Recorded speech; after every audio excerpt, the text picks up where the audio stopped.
ортасында бұрын ондай жаңағы еш нәрсе болған жоқ. Жоқ, ештеңе болған жоқ. Бұл жерде шын айтқым. Осы жерде жүгіріп көп көпшілік. Иә. Сыртта сіздің көршілеріңіз бар, достарыңыз бар, барлығына айтып түсіндіру керек. Біздің қаламыз, өзіміздің қаламыз. Өзіміз тазалап, өзіміз таза қылып ұстасақ, бір жақсылап, қар кеткеннен кейін әлбетте қыста қардың астында түрлі қалып қояды, жаңағы шығарындылар, тастандылар. Солар бір жақсылап жинап алсақ, күзге дейін тамаша болып тұрады. Сосын шашпауды үйретуіміз керек балдарға. Жақсы ма? Сонда таза болады. Біздің ең әсем қала ғой. Қазақстандағы ең әсем қала. Қай қалада екі өзен бар, тек бізде ғана. Қай қалада осындай орман тауы бар, тек бізде ғана. Қай қалада осындай береке бірлігі жарасқан еңбекқор халқы бар, бізде. Өйткені шығыс қазақстандықтар ерекше халық.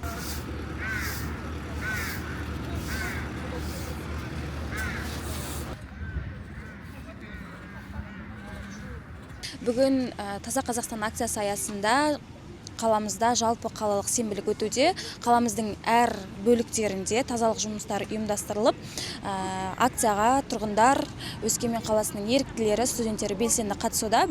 Жеңіс саябағында облыс әкімі мен қала әкімінің қатысуымен сенбілік өтуде. Бұл сенбілікке тұрғындар да қатысуда, еріктілер және сонымен қатар Құрмаш Нұрғалиев атындағы жоғарғы колледж студенттері де қатысуда белсенді түрде. Сонымен қатар Славского 68, Протазанова 145, 143 мекен жайлары бойынша тұрғындар да өз ауылдарына тазалық жұмыстарын ұйымдастырылып, бұл Таза Қазақстан акциясын белсенді түрде қолдауда.